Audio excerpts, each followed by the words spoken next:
নিঃসন্দেহে এটি মালয়েশিয়া গমনেচ্ছু কর্মীদের জন্য সবচেয়ে বড় সুসংবাদ। 7ই জুলাই 2026 প্রবাসী কল্যাণ মন্ত্রী আনুষ্ঠানিকভাবে বাজার খোলার ঘোষণা দেওয়ার পর থেকেই কর্মসংস্থান প্রক্রিয়া শুরু করার জোর প্রস্তুতি চলছে। এই প্রক্রিয়ার সবচেয়ে গুরুত্বপূর্ণ দুটি অংশ হচ্ছে medical centre, biomedical health exam এবং অনুমোদিত রিক্রুটিং এজেন্সি। নিচে এর বিস্তারিত তথ্য তুলে ধরা হলো। 1.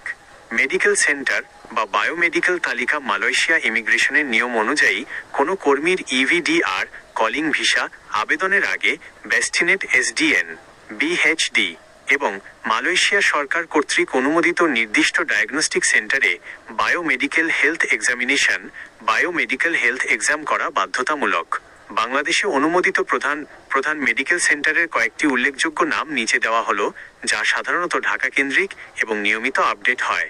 ক্যাথারসিস মেডিকেল সেন্টার লিশ, catharsis medical centre LTD, house -133, road -12, Banani, Dhaka. Rajdhani digital medical services লিশ 35 C, Kashfia plaza, VIP road, Nayapaltan, Dhaka. Medison medical services লিশ, Rangs paramount -2, plot -11, road -17, block K, Banani, Dhaka. Medinet medical services প্রাহা লিশ, Zamindar palace, 291 inner circular road, Motijheel, Dhaka. Al Maha diagnostic centre 53 3 DIT extension road, Nayapaltan, Dhaka. আল Humaira health centre লিশ, Naya Paltan, Dhaka এলাকা। সতর্কতা: Malaysia গমনের জন্য সরকার নির্ধারিত FWCMS foreign workers centralised management system পোর্টালের তালিকাভুক্ত medical centre ছাড়া অন্য কোথাও মেডিকেল করলে তা গ্রহণযোগ্য হবে না। 2. এজেন্সির তালিকা ও নতুন নিয়ম। এবার মালয়েশিয়ায় কর্মী পাঠানোর ক্ষেত্রে রিক্রুটিং এজেন্সি নির্বাচনে একটি ঐতিহাসিক পরিবর্তন এসেছে।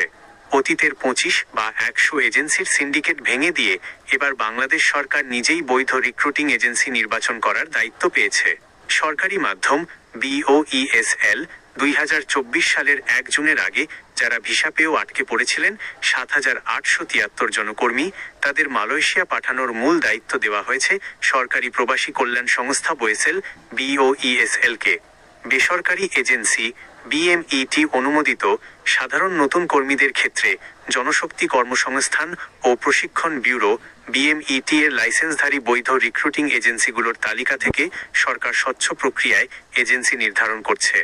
আপনার জন্য জরুরি পরামর্শ: দালাল ও প্রতারণা এড়াতে 1. টাকা লেনদেনে তাড়াহুড়ো করবেন না। প্রবাসী কল্যাণ মন্ত্রী স্পষ্ট জানিয়েছেন, আগামী 1 থেকে 2 মাসের মধ্যে বিনা খরচে জিরো কস্ট কর্মী পাঠানো শুরু করার জন্য সরকার কাজ করছে। তাই এখনই কোনো দালাল বা এজেন্সিকে অগ্রিম টাকা বা পাসপোর্ট দেবেন না। 2. নিবন্ধন করুন। মালয়েশিয়া সহ যে কোনো দেশে সরকারিভাবে যেতে চাইলে আপনার নিকটস্থ জেলা জনশক্তি অফিস ডিমো বা আমি প্রবাসী অ্যাপের মাধ্যমে BMET রেজিস্ট্রেশন সম্পন্ন করে রাখুন।